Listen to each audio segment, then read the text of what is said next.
Senator Kelly. Senator Schmitt, please.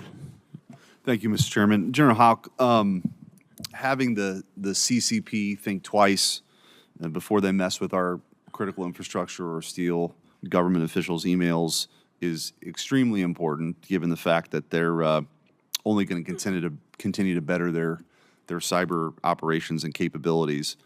The Storm 0558 hack, you and I have visited about that, and China burrowing into our critical infrastructure I think is a big wake-up call in many ways, and that more can be done. So I guess I've got a couple questions.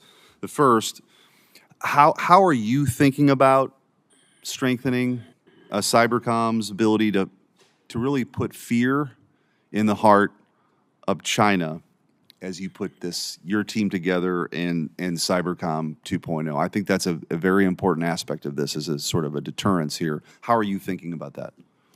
Senator, as we think about Cyber Command 2.0, you've asked us to study a number of things this summer. The most important of that will be our force generation study. How do we generate ready forces within the Department of Defense? And that study requires us to do a number of things. One, it's how do we evaluate our current structure? This structure now has a service-like authorities underneath what you've now given us in the latest NDA, or the 2022 NDAA and the most recent appropriation, and then evaluating whether we should have a cyber service. We'll come back to you with that. We also are evaluating our overall architecture and our acquisition. Inside that is how can we use our service-like authorities to be more aggressive in the capabilities we have to respond to each of these activities. We have a very solid set of capabilities we use today. We want to be able to move faster, and we want to be able to be more agile in terms of if a new threat emerges, how can we generate the capability, put it in the hands of our cyber mission force to enable our portion of an interagency response. So, and that's a good segue to the follow-up question is, so obviously this is moving quickly, right? The capabilities change, the technology changes. DoD's not known writ large as adapting quickly, right? Whether it's procurement or whatever. What are you doing in that domain that allows you guys to sort of adopt this cutting edge technology quicker? Senator, first, the department's now given us a number of authorities for our own acquisition. That was a step that allows us to move faster.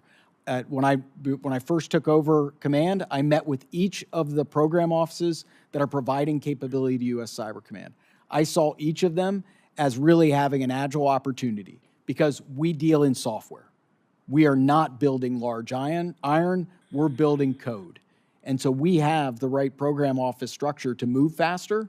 We now needed the resources to do it. You've given us the enhanced budget control, and we have to combine it with that acquisition authority. So I think one of the challenges that we have on this side of the dais is explaining to people in a non-classified setting what the real risk is, what the challenges are, the capabilities that the CCP has, say, for critical infrastructure. This is new kind of warfare for many people. If you were going back to Missouri or Arkansas or Oklahoma and you were talking to folks back home, how would you explain what the capability is, what we need to be vigilant, for, and the best way for us to approach this? Senator, I think the most recent things that we've exposed across the interagency about how China has established access in critical infrastructure is that wake-up call. In terms of pre-positioning in the critical infrastructure of Guam, other areas of the world, and in the United States, that really is no other purpose than to pre-position for a crisis.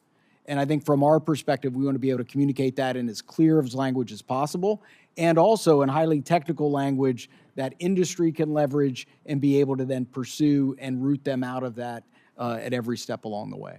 So you and I have talked about this one-on-one too, but I just think it's absolutely critical that China understands our capability, and much like with other sort of platforms that have developed or weapons that have developed over decades, that there's a real deterrence here, that they understand that if they flip that switch, turn something off, that we have the capability and we're willing to do it. We won't hesitate ourselves. And so that's, I think, a dynamic that's really important as we enter this new world. And I guess I'll just close with this. So clearly this is happening here.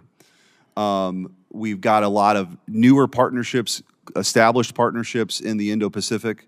As China sort of shows its fangs, many of those allies are coming our way because they understand the ambition that China has. What are you seeing in the Indo-Pacific with whether it's the Philippines or wherever that would raise the red flag here? Senator, from our perspective, those partnerships that we're growing in the Indo-Pacific are aligned with Indo-Pacific Command. So as we've talked to Admiral Aquilino and in the future Admiral Paparo, the areas, the nations that they are most concerned with is where our partnerships are. What we have seen is a demand signal from many nations in the Indo-Pacific that are looking for assistance to counter the China cyber threat. We're using our forces to defend forward in some of those nations with our allies and partners to expose to them how China is operating in their networks so that we can root them out of their networks, but also then to be able to expose it to a broader audience. Thank you, Mr. Chairman. Thank you, Senator Schmitt. Senator Shaheen, please. Thank you. Thank you, Assistant Secretary, Mayor, and General Sven.